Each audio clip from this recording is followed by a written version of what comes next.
வரலட்சுமி பூஜை ஆகஸ்ட் 8ஆம் தேதி வருதுங்க. அதுக்காக தொடர்ச்சியாக வீடியோக்கள் போட்டுருக்குறோம். அந்த வகையில் இந்த வீடியோவில் வரலட்சுமி பூஜைக்காக நம்ம வீட்டில் பண்ண வேண்டிய ப்ரிப்பரேஷன்ஸ் பற்றி பார்க்கலாங்க. இந்த வரலட்சுமி பூஜை வந்து எப்பயுமே வெள்ளிக்கிழமை தான் வரும். அப்படிங்கிறனால நம்ம வியாழக்கிழமையே அம்மனை வந்து அலங்காரம் பண்ணி வைக்கணுங்க. அதனால நம்ம புதன், வியாழன், வெள்ளி 3 நாளைக்கு என்னென்ன வேலை செய்யலாம் அப்படிங்கிற மாதிரி ஒரு ஷெடியூல் மாதிரி பிரித்து செஞ்சோம்னா கொஞ்சம் நம்ம அந்த நேரத்தில் டென்ஷன் இல்லாமல் இருக்குங்க. நமக்கு முதல்ல புதன்கிழமை அன்னைக்கு என்னென்ன வேலை செய்யலாம் அப்படிங்கிறத பார்ப்போம். வீட்டுக்கு ஒயிட் வாஷ் ஏதாவது பண்ணுற மாதிரி ஐடியா இருந்தால் இந்த பூஜை பண்ணுறதுக்கு முன்னாடி அடிச்சுக்கலாங்க. அதெல்லாம் ஒரு புதன்கிழமைக்குள்ளேயே முடிக்கிற மாதிரி பார்த்துக்கோங்க. அப்புறம் வந்து வீட்டில் ஒட்டடை அடிக்கிறது, சாமி ஷெல்ஃபெல்லாம் க்ளீன் பண்ணுறது, அதெல்லாம் புதன்கிழமையே முடிச்சிடலாங்க. சாமி செல்ஃபை நீட் பண்ணிவிட்டு சாமி படம் எல்லாமும் எடுத்து தொடச்சி சந்தன குங்குமம்லாம் வச்சு ரெடி பண்ணிடலாம். அது மாதிரி பூஜை சாமான்கள் எல்லாமே தேய்ச்சி வச்சிடலாங்க அன்றைக்கே. அப்புறம் பூஜைக்கு தேவையான பொருட்கள், சாமான்கள் அதெல்லாம் ஆர்டர் கடையில் கொடுக்கணுன்னா கொடுத்துக்கலாம். அந்த மாதிரி இந்த பூவெல்லாம் இருக்குன்னா முதலே சொல்லி வச்சிடலாம் கடையில்.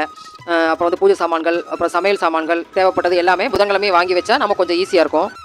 அப்புறம் தாம்பூலம் கொடுக்குறது, அதாவது நம்ம பூஜை பண்ணிவிட்டு சுமங்கலிகளை கூப்பிட்டு வெத்தலைப்பா கொடுப்போம் இல்லைங்களா, அவங்களுக்கெல்லாம் வந்து கொடுக்குறதுக்கு ஏதாவது கிஃப்ட்ஸ் அது மாதிரி வாங்கி வைக்கிறது, அதெல்லாமும் புதன்கிழமையே வாங்கி வச்சுறது நல்லதுங்க.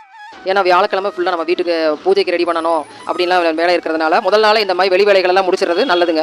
வியாழக்கிழமை அன்னைக்கு என்னென்ன ஒர்க்குன்னு பார்க்கலாம். காலையில் பார்த்தீங்கன்னா வாசல் மெழுகி இந்த மாதிரி பட்டை வார்த்து வீடு பெருக்கி தொடச்சி மாக்கோளம் போட அரிசி வந்து ஊற வச்சு அந்த வேலையெல்லாம் முடிச்சிடலாங்க.